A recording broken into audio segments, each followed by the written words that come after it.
네, 할렐루야 반갑습니다. 우리 옆에 사람 인사할 때 메리 크리스마스, 메리 크리스마스, 축 성탄, 미리 메리 좋네. 미리 메리 크리스마스 축하하는 의미에서. 자, 오늘 본문은 우리가 이전에도 잘 알고 있는 마태복음과 누가복음에 소개되어지고 있는 장차 오실 예수 그리스도가 메시아의 사역의 역할을 감당하실, 즉 복음과 구원의 역사를 이루실 말씀을 미리 이사야가 보이는 말씀입니다.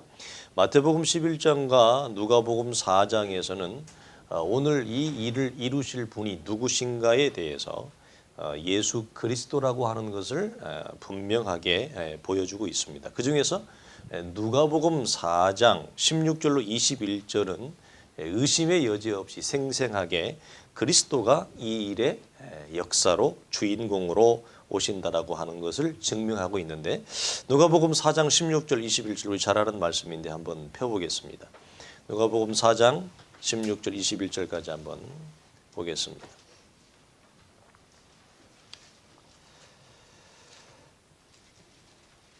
누가복음은 우리가 이미 읽었던 4장에 있는 본문, 읽었던 본문이기 때문에 전체 성경 교독 시간에 좀 익숙하죠.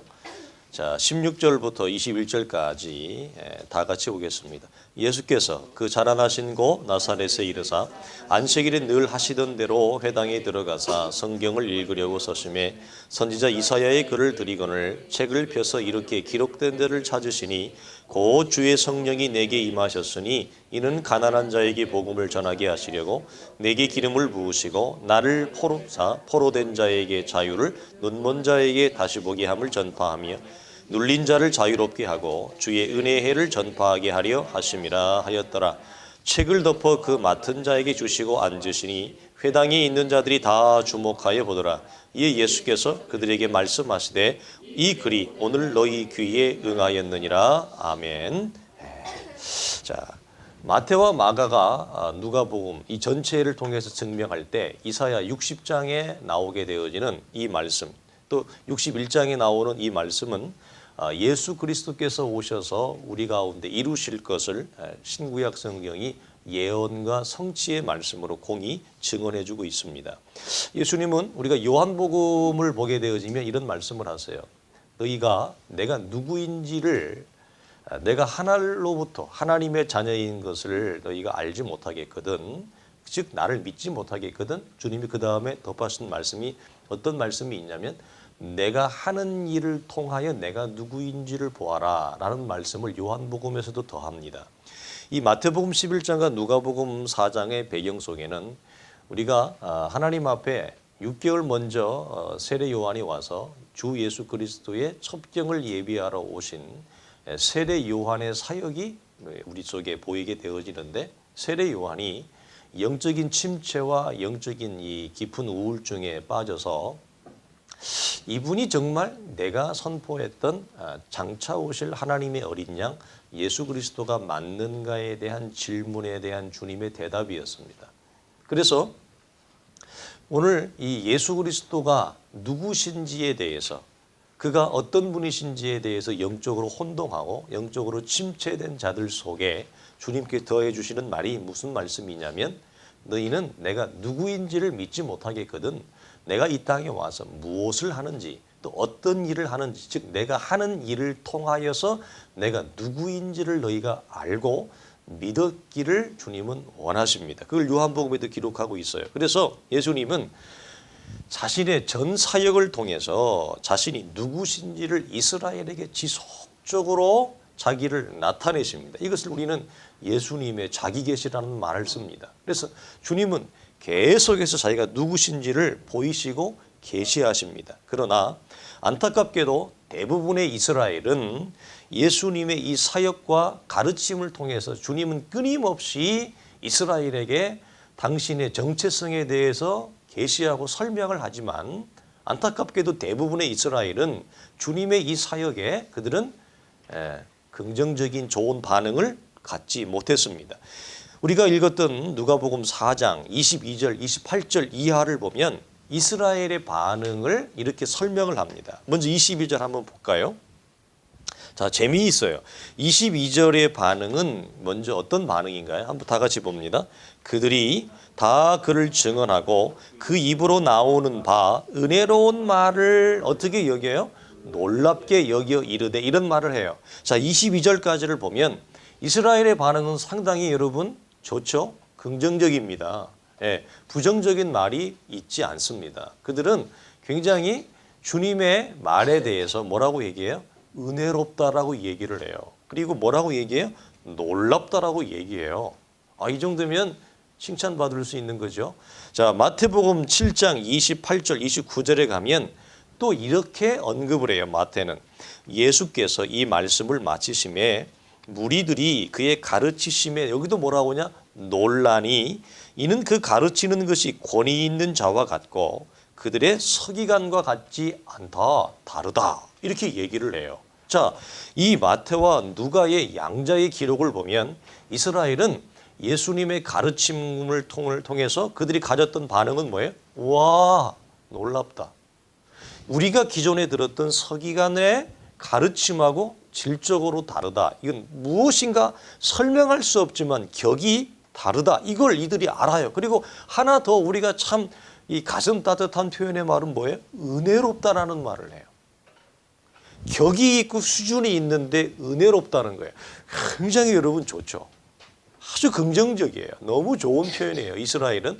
여기까지만 보면 이스라엘은 역시 선민 하나님의 자녀요. 율법과 성전을 가진 하나님의 택한 민족이구나. 토양과 밭이 참 좋다. 우리가 이렇게 여겨질 수 있어요. 그런데 다시 누가복음 우리가 4장 28절 마지막 30절로 가게 되어지면 이 반응은 전혀 다른 반응으로, 완전히 싸늘한 반응으로 결과적인 면에서 다르게 나타나요. 어떻게 나타나느냐? 자, 28절 이하로 봅니다. 같이 볼까요?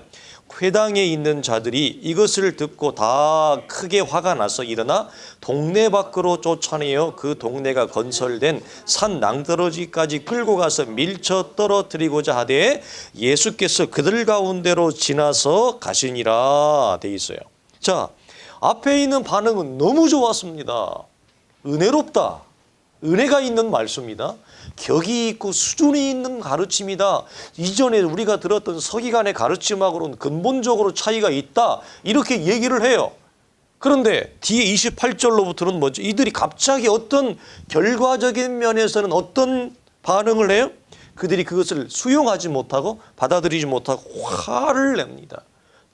그것도 다 크게 화가 나서 이렇게 얘기해요. 그리고 주님을 뭐죠? 쫓아내요. 그 주님을 그들이 받지를 않아요. 쫓아내고 심지어 그 동네가 건설된 산 낭떠러지까지 끌고 가서 주님을 뭐죠?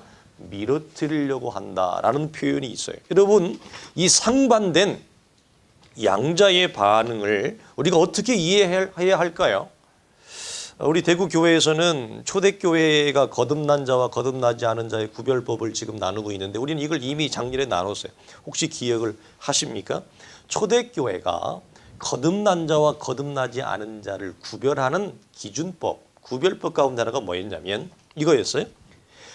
진리와 진리를 전하는 사람들을 수용하는가, 받아들이는가, 이거였어요. 그런데 또 하나의 우리가 기억할 바가 뭐냐면 그걸 일시적으로 받아들이는가, 잠깐 동안 받아들이는가, 아니면 그걸 지속적으로 계속해서 진리와 하나님의 진리를 전하는 사람들을 잠깐 귀를 기울이고 잠깐 듣고 잠깐 킵하고 있는가, 아니면 이걸 그들의 마음속에, 그들의 영혼의 중심 속에 그들이 지속적으로 진리와 하나님의 사람들을 수용하는가를 보는 거예요. 우리가 초대교회를 보면 거짓 교사들, 거짓된 성도들의 특징이 뭐냐면 일시적으로 하나님의 은혜를 받아요. 일시적으로 하나님의 말씀을 받아요. 그런데 결과가 어떻게 나타나요? 은혜를 다 변하게 해요. 은혜를 전부 그들이 어떻게 토해내요. 하나님의 말씀을 일시적으로 받았어요. 그러면서 뭐라고 하냐? 은혜롭다 얘기해. 은혜로운 말씀이다. 말씀이 다르다. 이렇게 얘기를 해요. 그러나 결과적인 면에서 어떻게 나타나요? 그 말씀을 전부 다 토해내고 그 말씀을 전하신 주님을 산 낭떠러지까지 끌고 가요. 이것이 일시적인 수용이냐 아니면 지속적인 영원한 진리와 생명의 말씀을 수용하는가의 여부를 봤어요. 놀랍고 은혜로우며 기존의 서기관들의 가르침과는 다르다는 것을 아는 것, 이것이 열쇠가 아닙니다. 열쇠는 예수님과 예수님의 가르침을 생명과 진리의 말씀으로 그들이 어떻게 해요? 영원히 굳건하게 받아들이는 것입니다. 이 차이를 여러분 기억하십시오. 일시적으로 받는 거, 일시적으로 은혜가 있다. 다르다. 이걸 아는 게 뭐예요? 열쇠가 아니라는 거예요. 그걸 알으면 뭐예요? 결과는 어떻게 돼요? 그걸 수용하지 않고 전부 토해내더라는 거예요. 굉장히 중요한 우리가 기억할 만한 사실입니다. 자, 이 일에 이스라엘이 지난 많은 세월 동안 실패했고 또 다른 많은 이스라엘, 하나님의 자녀들로 부름받는 이스라엘이 이 일에 실패했으며 지금도 실패하고 있습니다. 주 안에서 부르심을 받은 우리는 어떠한가요? 우리는 주님이 이렇게 말씀하죠. 이 말씀과 더불어 주님이 마태복음에 주었던 말씀은 뭐냐면 너희가 내가 행하는 일을 통하여서 내가 누구인지를 믿지 못할 때 주님이 주셨던 말씀이 뭐죠? 누구든지 나로 말미암아 실족하지 아니하는 자가, 누구든지 나의 가르침을 통해서, 누구든지 나의 사역을 통해서 내가 하나님의 아들이고 구약에 예언되어져 있는 메시아인 이것을 너희들이 보고 가르침을 듣고 너희들이 넘어지지 않는 자가 되었으면 좋겠다. 주님 이 말씀을 던졌어요. 여러분 그렇다면 우리는 이 성탄 예배를 우리가 맞이하면서 그리스도의 오심을 제가 기억하며 주님은 이 일을 하기 위해 오셨는데 우리에게도 질문을 합니다. 우리는 주님의 가르침과 주님의 사역을 통해서 우리는 복이 있는 자입니까? 아니면 주님의 가르침과 주님의 사역이 우리를 넘어지게 합니까? 여러분 진리는 항상 양면적입니다. 그 양면적이라는 말은 무슨 말이에요? 생명과 죽음의 기준점을 다 가지고 있어요. 하나님의 말씀은 어떤 자에게는 생명이 되지만 어떤 자에게는 화가 되며 어떤 자에게는 저주가 되며 어떤 자에게는 죽음이 됩니다. 그 어떤 자가 누구예요? 그 진리와 진리의 가르침을 주는 주 예수 그리스도를 굳건하게 붙잡고 영원토록 수용하는 자는 생명이 돼요. 그러나 일시적으로 주님을 붙잡는 것은 문제가 아니에요. 그것이 열쇠가 아니라는 거예요. 그것이 다가 아니에요.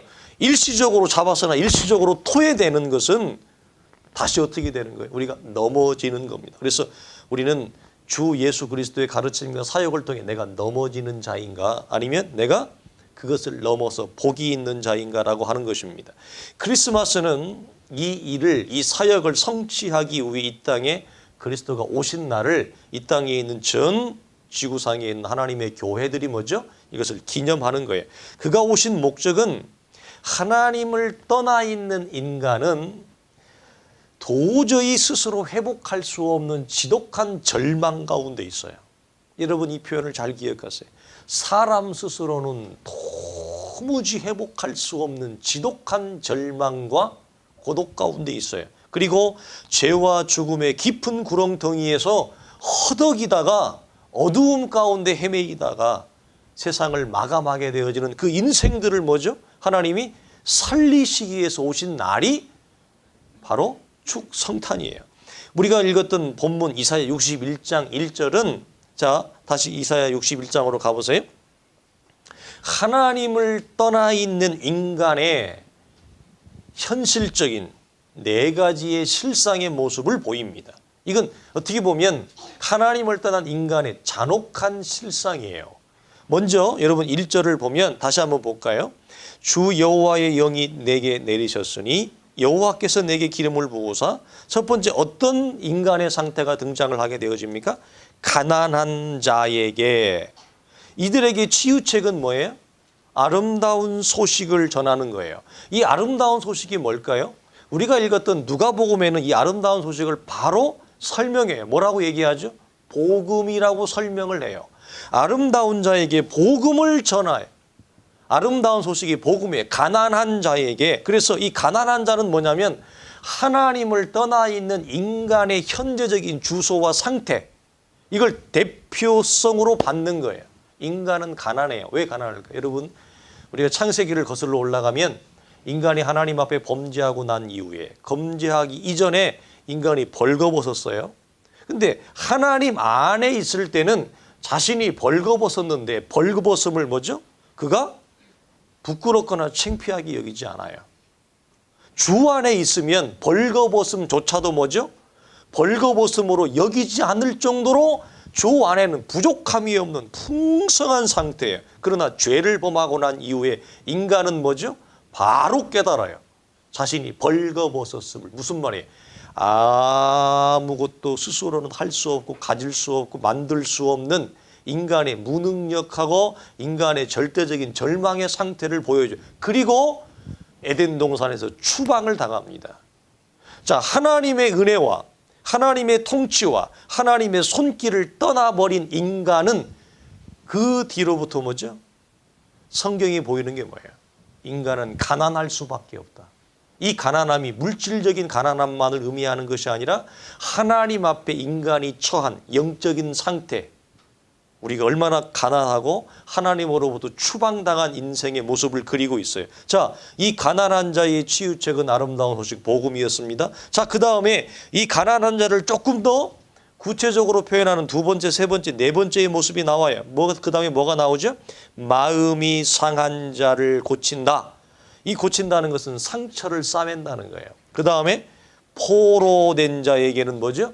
자유를. 그 다음에 갇힌 자에게는 뭐죠? 다시 보게 함을 풀어준다. 이렇게 말씀해요. 이 상태는 마음이 상한 자, 포로된 자, 갇힌 자. 이 마음이 상한 자는 뭘까요, 여러분? 여러분, 사람은 근본적으로 우리 스스로 해결할 수 없는 항상 상처를 가지고 살아요. 사람은 우리 지난주에 나눴습니다만 근본적으로 해결할 수 없는 외로움과 상처를 가지고 있어서 항상 어떻게 생각하냐면 세상에서 내가 제일 많이 손해를 본다고 생각해요. 세상에서 우리가 제일 많이 뭐죠? 상처를 받는다고 생각하고 내가 제일 많이 힘들다고 생각해요. 우리는 항상 근본적으로 뭐냐면 상대적 나보다 훨씬 많은 상처와 힘듦과 어려움과 희생과 아픔을 가지고 있는 자가 있는데 상대방의 아픔과 희생과 상처를 바라보지 못하고 항상 우리는 뭐냐면 내가 가장 많은 치유되지 않는 회복할 수 없는 상처를 가지고 있다고 생각해요. 그래서 우리는 항상 뭐죠? 그래서 뭘 원해요? 우리는 항상 회복할 수 없는 치유될 수 없는 이 상처와 아픔 때문에 우리 항상 뭘 원해요? 모든 사람들이 따뜻한 관심과 사랑을 받기를 원해요. 모든 사람들이. 하나님을 떠난 인간은 이걸 벗어날 수가 없어요, 여러분. 그가 어떤 자리에 있든지 어떤 일을 하든지 어떤 부유함 가운데 세상에 어떤 자리 가운데 있다 할지라도 사람은 항상 무엇을 원한다고요? 따뜻한 사랑과 관심을 받기를 원해요. 그것도 받는다 할지라도 뭐죠? 전부 일시적이에요. 여러분 기억하실 것은 세상에 이 어떤 것도 이 땅에 존재하는 그 누구도 내 안에 회복할 수 없는 다시 치유될 수 없는 이 처절한 외로움과 상처를 영원히 회복시켜 줄 수 있는 것은 아무것도 없다는 걸 여러분 기억하셔야 돼요. 우리 지난주에 나누었죠? 나에게 소망이 남편이 아니고 나에게 소망이 아내가 아니고 우리에게 소망이 우리의 자녀가 아니고 우리에게 소망은 주님밖에 없다고 하는 그 해결책이에요. 여러분 회복되지 않는 내 마음에 깊이 자리 잡고 있는 상처와 이 아픔을 그 누구도 해결해 줄 수 없어요. 세상은 일시적이에요. 사람이 주는 것도 일시적이에요. 어떤 사람은 이것 때문에 저마다 이걸 푸는 방식이 달라요. 여러분 아시죠? 이 회복되지 않은 마음의 상처와 외로움과 이것을 싸매기 위해서 저마다가 풀어가는 삶의 방식이 달라요. 네? 그런데 그 전부 다 일시적이에요. 미봉책에 불과해요. 곧 우리는 뭐죠? 다시 그 상처가 뭐죠? 싸매어지지 않고 다시 터집니다. 툭 언제 터질지 자기도 몰라요. 그 정도로 우리는 뭐죠? 하나님 앞에 마음이 상해 있어요, 항상. 예. 그래서 항상 조심할 게 뭐냐면, 그래도 우리가 여러분 왜 조심해야 되는지 아세요? 자, 내가 마음이 상해 있죠. 우리가 그리스도 안에 하나님의 구원의 역사, 구원의 영광 우리 안에 들어왔지만 우리가 하나님과의 관계성이 소원해지면 이 현실의 삶의 자리에서 주님은 이것을 원리적으로 미봉책이 아니라 완전한 해결책으로 그리스도의 십자가 부활의 영광이 나를 뭐죠? 이것을 낫게 하셨어요. 싸매셨어요. 그러나 우리가 믿음의 걸음을 걸어가면서 우리가 주님과의 관계가 소원해지고 어려워지면 이 상처가 다시 뭐죠? 벌어진다는 사실을 기억하세요. 벌어져요. 그래서 모든 사람이 상처를 가지고 있어요. 이 속에 깊은 상처와 아픔을 가지고 있어서 이 깊은 상처와 아픔을 서로가 서로에게 뭐죠? 건드리면 어떻게 될까요? 그날은 대박이 나는 날이에요. 여러분 기억하셔야 돼요. 모든 이 땅의 사람은 어린아이는 어린아이대로 어른은 어른대로 우리 안에 이 회복되지 않는 싸매어지지 않는 상처가 있다는 여러분 아셔야 돼요. 그 상처를 여러분 건드리면 다 사람은 흥분하게 돼 있어요. 사람은 자극적으로 나타나게 돼 있어요. 공격적이게 돼 있어요. 여러분 사람이 공격적인 이유가 왜 그런지 아세요? 이 상처 때문에 그래요. 사실은. 이 상처가 너무 많은 거예요. 그래서 이 상처를 주님이 뭐예요? 싸매어 주신다. 그 다음에 포로된 자는 뭐예요? 이건 우리가 신약적인 표현에서도 많이 나오지만 이 죄의 포로가 되어져 있는, 죄와 사망의 포로가 되어, 우리는 사람은 자기가 개성을 가지고 자기 의지를 가지고 자기 뜻대로 계획을 가지고 플랜을 따라 멋지게 살아간다고 생각하지만 복음 밖에 구원 밖에 있는 사람들은 결국 죄와 사망의 종노릇이라고 마태나 누가가 이걸 얘기할 뿐만 아니라 로마서나 에베소서를 보면 이걸 너무 잘 설명을 해둬요. 그래서 사람은 죄와 사망에서 여러분 우리 스스로 뭐 할 수 있어요? 하나님의 신적인 간섭, 그리스도가 이 땅에 사람의 몸을 입고 오시는 이 성탄의 의미가 아니면 우리 스스로 죄와 사망의 문제를 해결할 방법이 없어요. 이 죄와 사망이 나를 옥죄는 이 감옥에서 뭐죠? 내가 스스로 자유함을 선택할 수 없어요. 사람이 마지막으로 선택하는 자유가 뭐예요? 하나님을 알지 못하는 자들이 자살이에요. 그게 자유예요, 여러분? 그게 자유가 아니에요. 왜 여러분 기독교에서 안락사를 반대하는지 아세요? 예전에 한번 얘기했지만 하나님 앞에 여러분 우리가 이 목회자로서 마지막 호흡을 어떤 사람은 이 마지막 숨을 거둘 때까지 편안하게 세상을 떠나는 분이 있지만 어떤 사람은 마지막 이 숨을 거둘 때까지 거친 숨을 내쉬며 고통 중에 마지막 숨을 마감하는 분이 있어요. 그럴 때 우리의 마음속에 자녀들의 마음속에 유가족의 마음속에 뭐가 있는지 아세요? 저 고통을 좀 없애주고 싶다. 그래서 고통 없이 하는 뭐 의학적인 생화학적인 이 주사나 이런 약물들이 너무 많기 때문에 뭐 사람 주사 한 방 놓으면 웃으면서 죽는다는 거 아니에요. 근데 그걸 기독교가 왜 안락사를 반대할까요? 웃으면서 죽는데 통증이 있음에도 불구하고. 통증을 제거하는 여러 가지 방법이 있어요, 현대의학은. 근데 여러분 왜 반대할까요?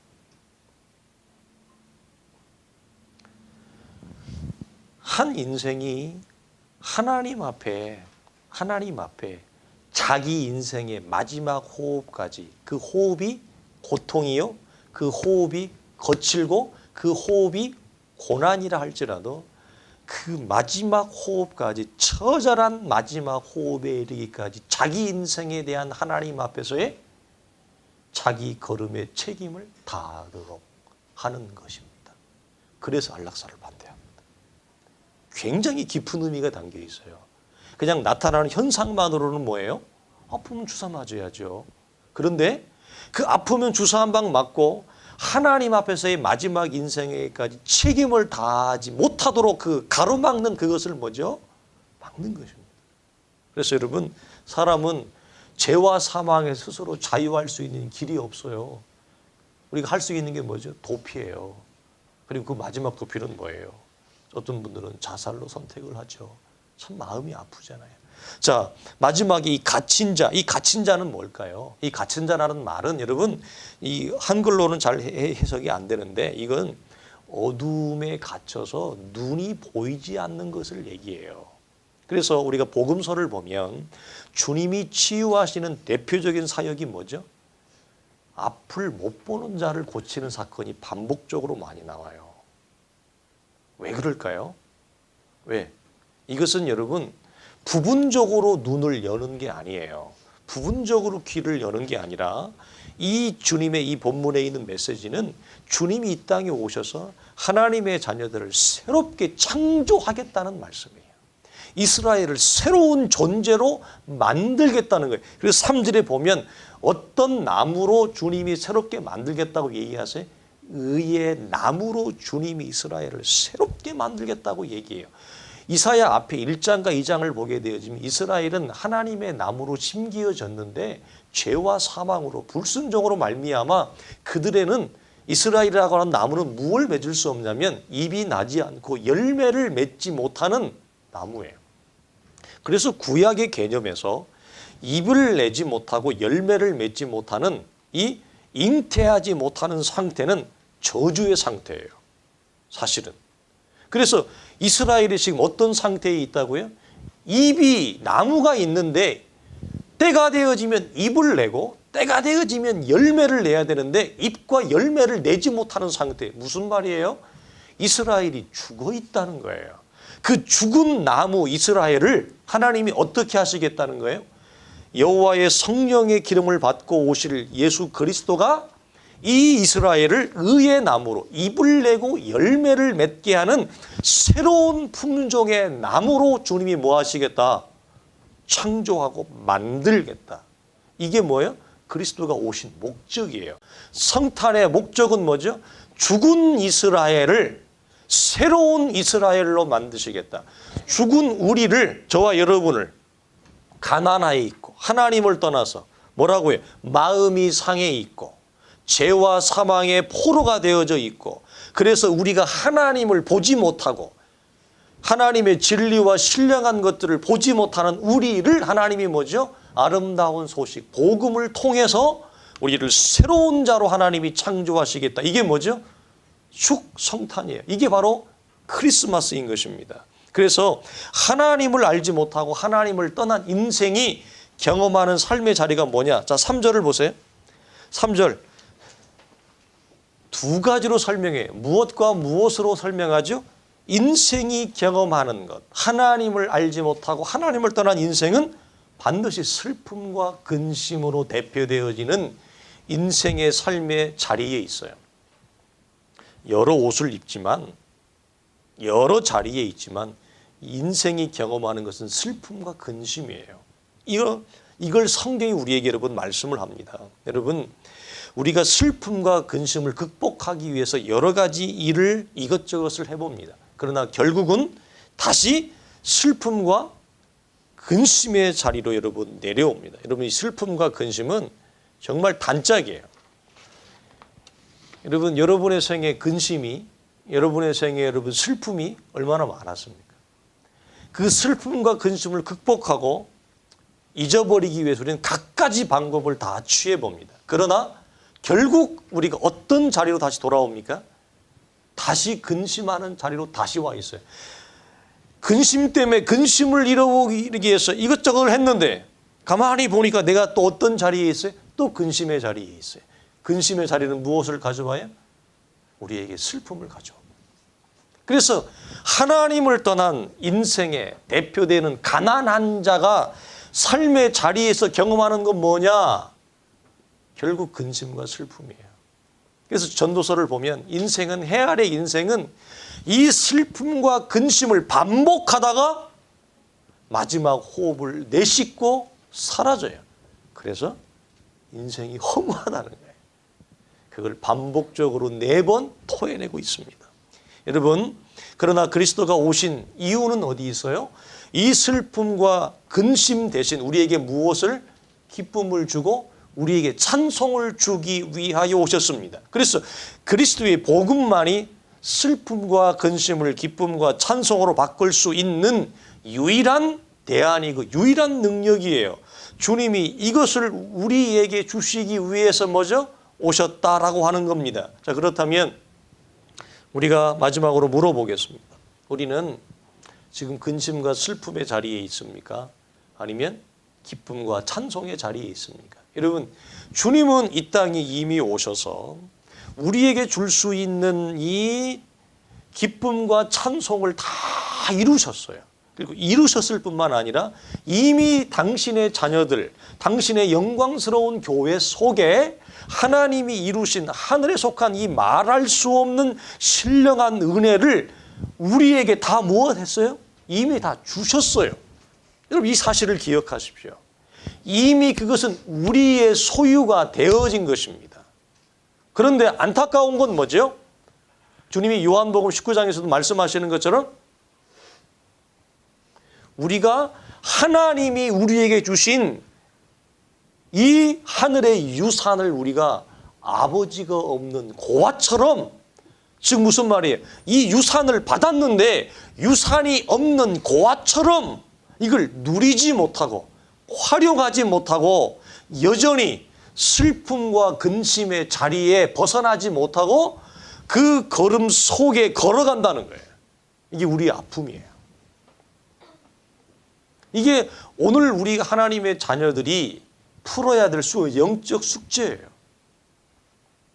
주님은 모든 것을 우리에게 이미 주셨어요. 그러나 우리는 이것을 뭐죠? 전혀 이 땅 가운데서 활용하고 있지 못한다는 거예요. 그 반증이 뭐예요? 우리가 기쁨과 찬송의 자리에 있지 못하고 슬픔과 근심의 자리에 여전히 머물고 있는 것은 주님이 아름다운 소식을 전해서 나를 가난한 자가 아니라 부유한 자로 만들었음에도 불구하고 나는 여전히 고아처럼 뭐죠? 가난한 자처럼 처절하게 이 땅을 슬픔과 근심 속에 걸어간다고 하는 거예요.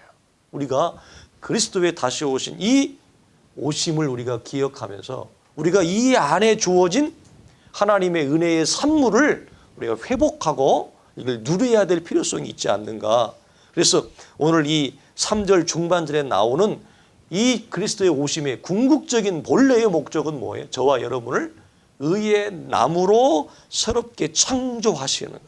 그리고 이 의의 나무로 이루어진, 오늘 성경을 보면 여러분 잘 보세요. 자, 마지막으로 3절 중반절에 보면 그들이 의의 나무 곧 여호와께서 뭐라고 말씀하세요? 심으신, 우리가 심은 게 아니에요. 우리가 심을 수 있는 게 아니에요. 오직 하나님만이 심을 수 있어요. 이건 하나님의 신적인 능력이에요. 그래서 복음은 하나님의 구원하는 능력인 거예요.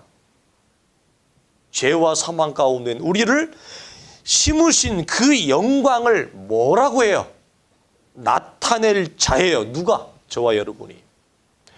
여러분, 마지막입니다. 주님이 우리를 의의 나무로 만드신 최종적인 궁극적인 목적은 뭐예요? 우리를 구원하시고 우리 속에 이루신 그 구원의 영광을 어떻게 해요? 세상 가운데 나타낼 자로 일컬어짐을 받는 성도, 일컬어짐을 받는 교회로 먼저 우리를 이 땅 가운데 남겨놓으셨다는 거예요. 이게 우리가 우리의 생애를 통해 뭐죠? 걸어가야 되고 우리가 이걸 이루어야 되고 나타내야 될 성도의 소명이에요.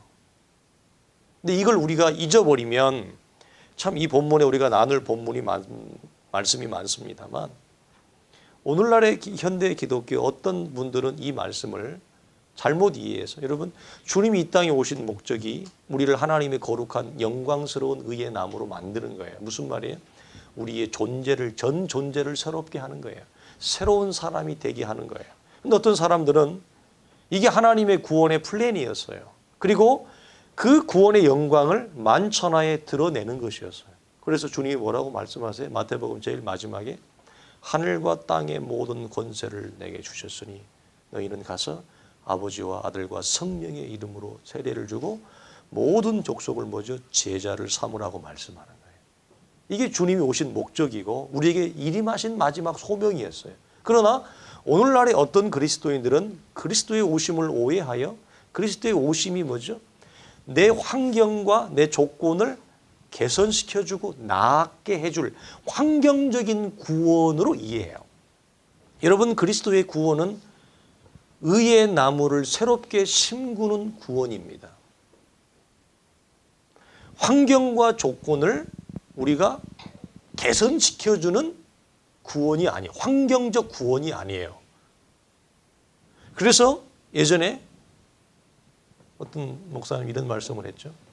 주님이 우리에게 환경과 조건을 부하게 하고 개선시켜주는 것이 그리스도의 오심의 목적이었다면 주님이 오늘 임집사님 기도한 것처럼 아무도 없는 그 외롭고 쓸쓸한 나귀의 구유에 나시면 안 되는 것입니다. 우리의 환경과 조건을 부자로 잘 살게 만들어주고 이 세상에서 성공하는 그리스도인으로 주님이 우리를 만들기 위해서 오셨다면 주님이 아기 예수로 오시면 돼요, 안 돼요? 안 되는 것입니다. 이스라엘이 메시아이신 예수 그리스도에 기대했던 것처럼 로마를 잡고 전복시킬 수 있는 강력한 힘을 가진 영웅과 호골로 와였어야 돼요. 그래서 이 말을 어떤 분은 그렇다면 주님은 이 세상에 이전에도 없고 이후에도 없는 세계 최고의 펀드 매니저로 주님이 오셔야 맞다. 그래야 모든 사람들을 먼저 부자로 만들 수 있는 거죠. 그리스도의 오심은 우리를 환경적인 구원을 시켜서 우리가 가난한데 물질적으로 부하게 만드는 것이 그리스도의 오심의 목적이었다면 주님은 말 구유의 나귀의 구유의 어린아이의 모습으로 냄새나는 여물통에 오면 안 되었죠. 그러면 세상이 다 알만한 주목할 만한 호령할 만한 인물로 오셔서 로마를 전복하고 우리에게 하나님의 나라의 좌우편을 줄 수 있는 물질적인 권세를 가지고 주님이 오셔서 우리를 모두 다 뭐죠? 잘 먹고 잘 살게 하셔야죠. 그러나 우리가 예수를 믿고 구원의 영광이 이루어졌고 우리가 거룩한 의의 나무가 됐지만 저는 이 말씀이 예전에 제가 교육조사 때 자주 했던 말이 뭐냐면 이 현실적인 실존적인 가난한 고백이었어요. 하나님을 알게 되었고 교회 사역자가 되었고 전도사가 되어 사역을 하는데 배가 여전히 고파요. 배가 여전히 고프더라고요. 그래서 제가 이런 고백을 했어요. 이전과 이후가 다른 게 뭐가 있느냐. 나에게 믿음이 생겼지만 나에게 하나님을 알게 되는 은혜가 주어졌지만 환경은 여전히 변하지 않고 여전히 가난하더라. 도대체 이게 고민이 많았어요. 왜 가난할까? 예전에도 가난하고 배가 고팠는데 그럼 하나님을 알고 예수를 믿고 하나님의 은혜가 있는데 왜 지금도 배가 고파야 되는가? 이게 저는 20대 때 되게 내 나름대로의 철없는 20대 때 굉장히 큰 고민이었어요. 왜 하나님이 나를 부자로 안 되게 할까? 고민이었어요. 여러분은 어떠세요? 우리가 하나님을 알게 되었습니다. 우리는 구원을 우리 속에 심어진 하나님의 의의 나무가 되었습니다. 근데 왜 우리가 가난하죠? 왜 우리가 여러분 여전히 배가 고프죠? 여러분 이걸 우리가 어떻게 하나님 앞에 풀어야 할까요? 오늘 성경이 던져주는 메시지입니다. 그리스도의 오심 통해서 기도하겠습니다. 하나님 아버지 감사합니다. 오늘 아기 예수 그리스도가 많은 사람들이 말하는 대로 낮고 낮은 땅 아무도 알아주지 않는 곳에 아기 예수로 오셨습니다. 주님이 왜 그렇게 초라한 모습으로 오셨을까요? 주님이 왜 그렇게 아무도 알지 못하는 고독하고 외로운 곳에 냄새나는 구유에 누이셔만 했을까요?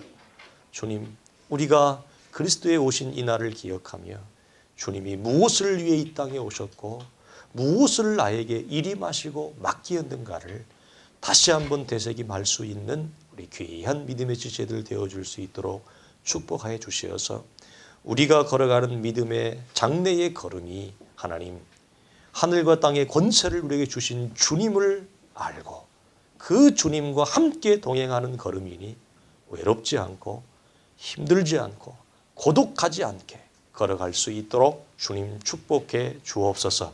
우리 주 예수 그리스도의 이름으로 기도하옵나이다.